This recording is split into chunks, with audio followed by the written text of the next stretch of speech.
네, 지난번에는 연산자 우선순위와 결합 법칙에 대해서 알아봤었습니다. 이번 시간에는 하나의 식 문장에서 이 식에서 어떠한 연산자가 먼저 계산되는지 계산 순위, 연산자 식에서 연산자의 계산 순위에 대해서 알아보도록 하겠습니다. 계산 순서라고 표현해도 되겠네요. 네, 수학에서 보면은 4 곱하기 3 더하기 7 곱하기 4 이렇게 있죠. 그래서 이거는 이거 소가로 친 거랑 같은 거라고 했었고요. 그리고 가장 안쪽에 있는 소가로가 먼저 계산이 되죠. 그리고 4 곱하기 3, 4, 3, 12 이게 먼저 계산돼도 상관없고 7, 4, 28 이게 먼저 계산돼도 상관이 없었습니다. 어쨌든 소가로 안에 먼저 계산되고 이 두 개가 그 다음에 계산돼서 40 이렇게 계산되는 거죠. 그쵸? 맨 마지막에 바깥 소가로 쪽 계산돼서 40 그쵸? 더하기해서 40 되는 거죠. 마찬가지입니다. 이렇게 말하면 좀 추상적이기 때문에 정확하게 규칙을 알려드리도록 하겠습니다. 그래서 연산자가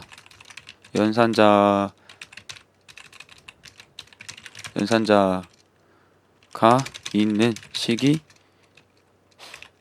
연산자 계산되는 조건 1. 연산자의 피연산자가 자의 값이 계산되어야 한다 라는 겁니다. 네. 여기서 그림에서 보면 알 수 있듯이 이 더하기를 하기 위해서는 이 가장 안쪽에 소가로 두 개 값을 먼저 구해낸 후에 그 다음에 더하기를 했었죠. C 언어에서도 마찬가지입니다. C 언어에서도 마찬가지인데요. 가장 안쪽에 있는 소가로가 이렇게 두 개가 있습니다. 저 두 개가 있죠.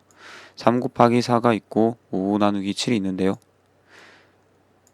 마찬가지로 이 두 개를 먼저 계산을 해야 더하기를 할 수가 있겠죠. 네.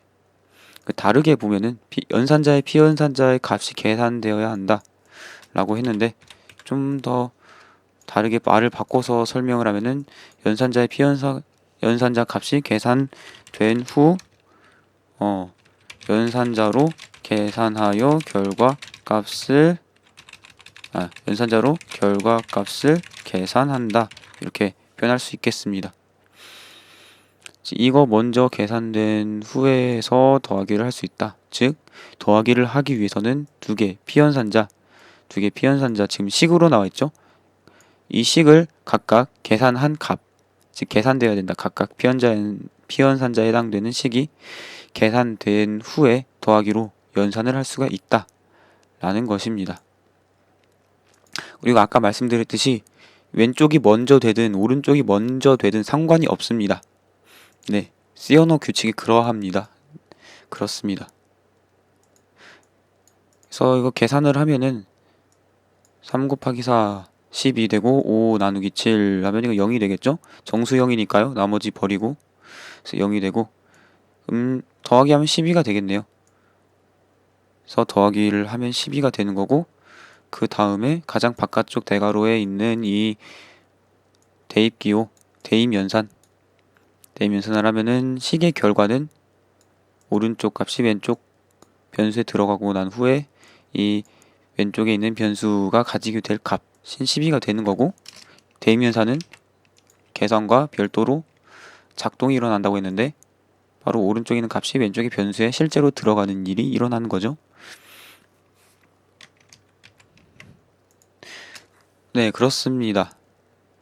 근데 다른 데서는 좀 잘못 설명한 곳이 있을 거예요, 아마. 연산자의 우선순위랑 결합 법칙이 어떤 연산자가 먼저 계산될지 그거를 결정한다고 잘못 설명한 곳이 있을 텐데 정확히는 그렇지 않습니다. 네, 그렇지 않고요. 그래서 예를 들어 보면 곱하기가 대입연산보다는 우선순위가 높겠죠. 이러한 경우 B는 0 이러한 식이 있는 경우 연산자의 우선순위로 보면은 곱하기가 대입기호보다 우선순위가 높습니다. 하지만 실제로 C 언어 규칙에서도 그렇고 이 곱하기식이 먼저 계산되어야 할 이유는 없습니다. 얘가 먼저 계산되어도 상관없다는 거죠.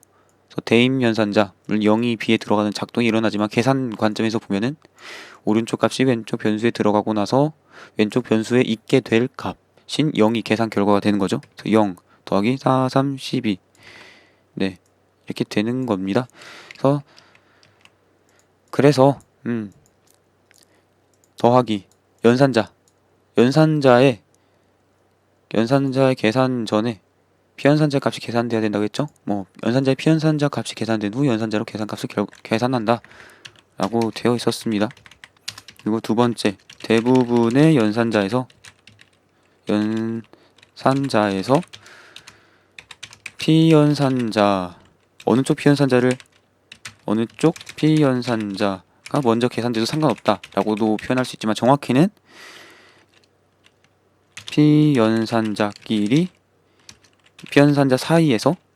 피연산자들 사이에서 계산 순서가 없다 라고 표현할 수 있겠습니다.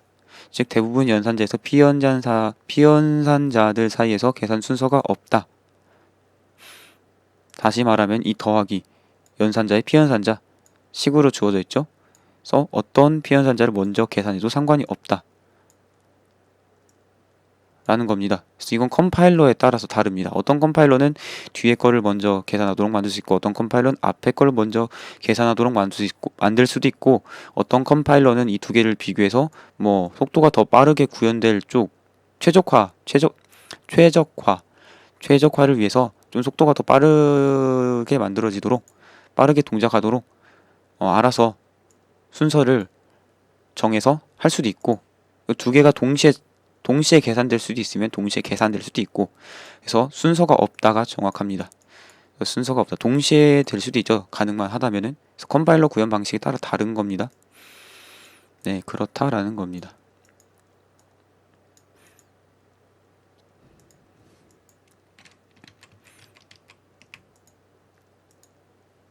대부분의 연산자라는 거는 일부 연산자를 빼고겠죠? 그러면은 대부분의 연산자라는 뭐 어떤 연산자를 빼고냐?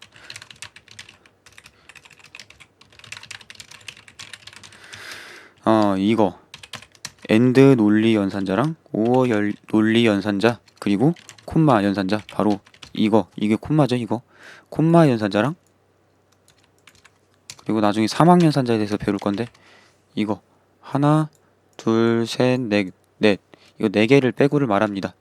이거를 제외한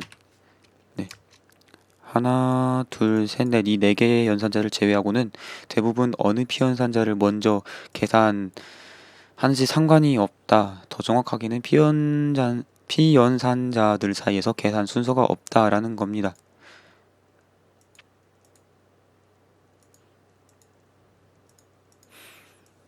더하기일 때도 마찬가지입니다.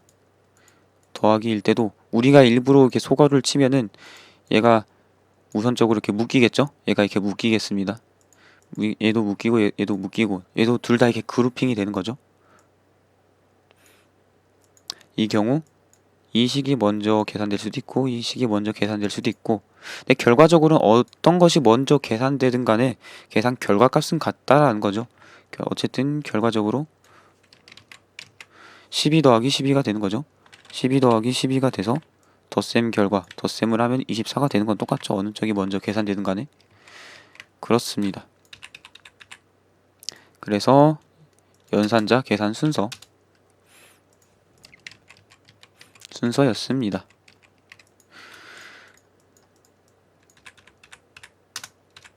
이 규칙에 따르면 자동으로 다 됩니다. 이 대입 연산자를 먼저 계산할 수 없는 이유가 피연산자를 먼저 계산해야 되기 때문이죠. 이 부분이 먼저 계산돼야 되는데 이 부분 또한 계산이 되려면 이 더하기를 해야 되고 이 더하기를 계산하려면은 이 더하기의 피연산자인 이 부분이 먼저 계산이 돼야 되는 거죠. 근데 이 연산자의 피연산자 중 어느 부분이 먼저 계산돼도 상관없고 정확히는 계산 순서가 없다라는 거죠. 그렇습니다. 그래서 이거 여기까지